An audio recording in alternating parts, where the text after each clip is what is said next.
I came from a family that had no background in addiction.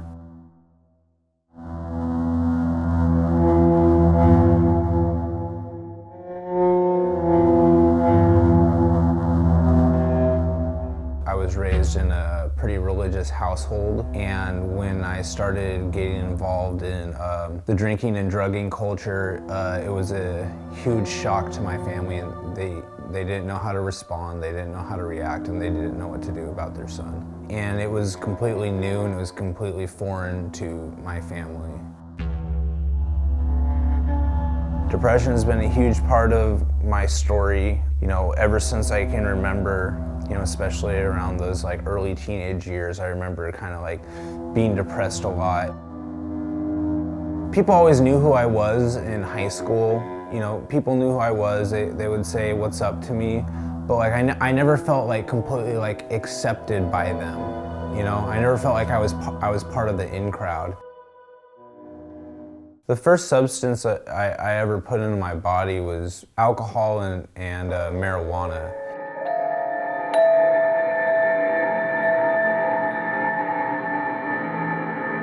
15 going on 16 at the time, and I found out everyone was smoking weed and drinking alcohol, and it was something they were all doing together. And so I guess essentially I tried smoking weed for the first time because I wanted to fit in. And then as soon as I started smoking weed and drinking socially, that's when I started being able to hang out with the more popular kids in school, more of the cooler kids in school. It very quickly changed from just doing something to be accepted by others to doing something so I wouldn't have to feel the way I was feeling. It was that sense of relief that I was looking for. It was that break from reality. It was that escape from how I was feeling that I had always been longing for, always been craving, and it just kind of escalated from there. The next step was kind of doing socially acceptable drugs like cocaine from time to time and ecstasy and Molly.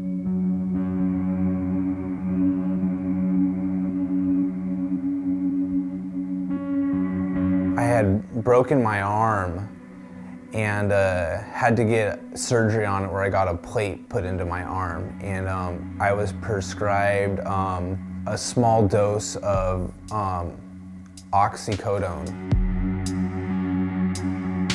Opiates gave me that huge sense of euphoria that I had always been longing for. That any drug I tried to do, I was hoping it would get me to, but opiates gave me what I was truly, truly looking for. It made me feel good. They made me feel confident. It was like giving you a warm hug that would go over your entire body and everything felt like it would be okay. I experimented with oxycodone and oxy-30s for years and years and years. I went from popping them to snorting them to smoking them. The way I was able to do this is I was selling a lot of drugs. I was selling a lot of party drugs and marijuana, and then I would have my drug that I would keep to the side that I kept hidden from everyone. I kept it hidden for years and years and years. It was something that no one really knew about, and that I would kind of wait till the end of the night, and then I could use my drug of choice. After doing that for about 4 or 5 years, the money started running dry. I couldn't fucking afford to re-up on the drugs I was selling anymore, and I switched over to stronger substances like heroin. I had to let my pride down, and I had to ask my parents for help. I had to tell them I don't know what I'm doing. I had never done anything like this before. I had some friends that had gone to treatment before. I basically had to accept that I couldn't do it alone.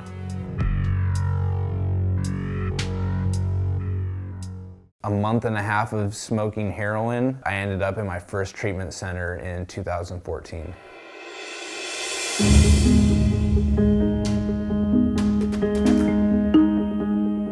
Several hours before I went to treatment for the first time, I went and I tried to detox myself at my parents' house. I couldn't do it. My parents called the treatment center. I did a bunch of intake, type questions with them, and my parents drove me off Eastern Washington to a treatment center called Sundown M Ranch.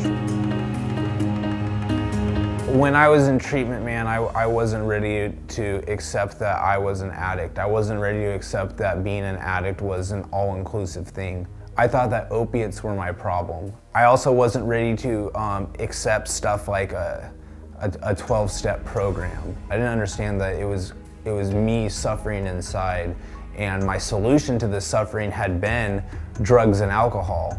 I thought the problem was just heroin and opiates. As soon as they take you through the steps in treatment, when I got to the second and third step in there and spirituality was kind of brought up, I was like, fuck this, man. I'm an atheist. I want nothing to do with this. I want absolutely nothing to do with this. And I didn't understand why it had to be any part of the program at all. I did 21 days at my first treatment center. I got out on my 24th birthday, and I was loaded probably, 3 hours after getting back to my apartment. I tried getting clean several times after that. Things got worse and worse and worse to the point where I started shooting heroin, I started shooting meth. It sickens me. I wasn't taking care of myself anymore. I would go months and months without showering. My room is literally just mountains and piles of dirty clothes and crumpled up tin foil and spoons for cooking up dope, and like I was living like a homeless junkie in my parents' house. I ended up with a really serious infection in my feet, and I got a weird infection in my lip because I wasn't being hygienic at all. I had to get admitted to the hospital for the week. When I got out of the hospital, my parents sent me off to treatment once again in Billings, Montana at a program called the Rimrock Foundation. I'm from the South Seattle area of Washington, and I'm in fucking Billings, Montana, and I don't fit in with these people at all. I don't I don't chew tobacco or fucking wear cowboy boots and Wranglers and hunting camo and shit like that. But these people, that were in these rooms, they cared about me, and they saw that I was struggling. You know what, this feeling of fellowship that people are having here, this is bigger than me, and I can accept that. But I wasn't ready to turn my will over to that. And I went right back to where I had been before, except this time I started overdosing. It happened like 5 or 6 times over the period of 3 months to finally this one time I used, and my dealer told me, like, Chris, you gotta go, man. Like, you're a mess, dude. Like, you're not allowed in my house anymore. So I agreed to go to treatment, and I came into Klean, Long Beach, and I was 2 days clean at the time. I was in treatment for probably like 45 days, and I had a counselor who called me out on all my shit and told me exactly what he saw and what he thought I needed to do, and I fucking hated him. I hated this man, but it was exactly what I needed. If I didn't have someone that was making me do all this little things that wasn't just co-signing Chris's bullshit, everything would have fallen apart. I decided to do something different. I decided that it wasn't a good idea to return back home to my old sober living house. I needed a change of scenery, and it was too close to where I would use. I moved out to a transitional housing program in Astoria, Oregon, and I started my life over. There's a lot of cool places out here. This is where I go at least once or twice a week, and I grab like a late brunch on my days off, and I kind of hang out, get some coffee, and kind of decompress from my work week.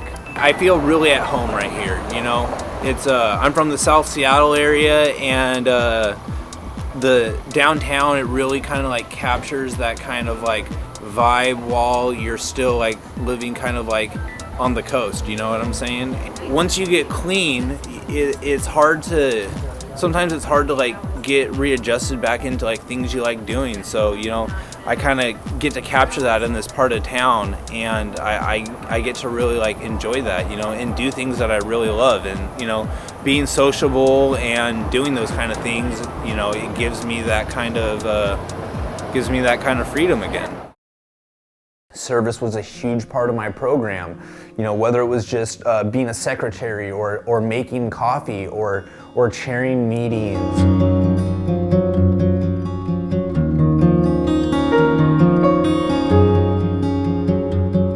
There was a situation that came up in my life where I had caused some major wreckage in my personal life, you know, and I was sober as fuck at the time. It was right around 5 months, and I almost relapsed over it, but I didn't, because I used those tools that my sponsor and the 12 steps and being in treatment had taught me. You know, I was able to pick up that phone that felt like it weighed 1,000,000 pounds, and was able to tell people like, look, this is what happened, this is what I want to do right now, and I don't really want to do this, but I don't know what else to do. Working the 12 steps and really getting involved in a program of recovery, that using is not like my first like reaction and stuff anymore.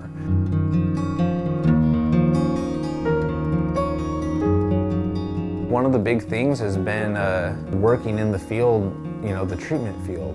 You know, I'm able to take my passion for recovery and apply it on a professional level. I now work for Working Recovery, which is the transitional housing that is set up over in Astoria, Oregon. Once people graduate treatment here at Klean Treatment Center, they have the ability to come over and live over there with us and do an IOP program. And I'm able to like help show what it's like to get clean and live clean after treatment, because I think aftercare is super important. Transitional housing changed my life, and I'm able to empathize with people and show them like, look man, like I didn't know how to take care of myself. I didn't know how to cook. I didn't know how to even eat. I didn't know how to bathe. I didn't know how to take care of myself, do personal hygiene, how to do laundry. I didn't know how to do any of that stuff. Now I'm a housing manager over here, and I'm blessed to be able to work alongside the treatment center that opened its doors up to me, showed me the path that I needed to walk down to get clean.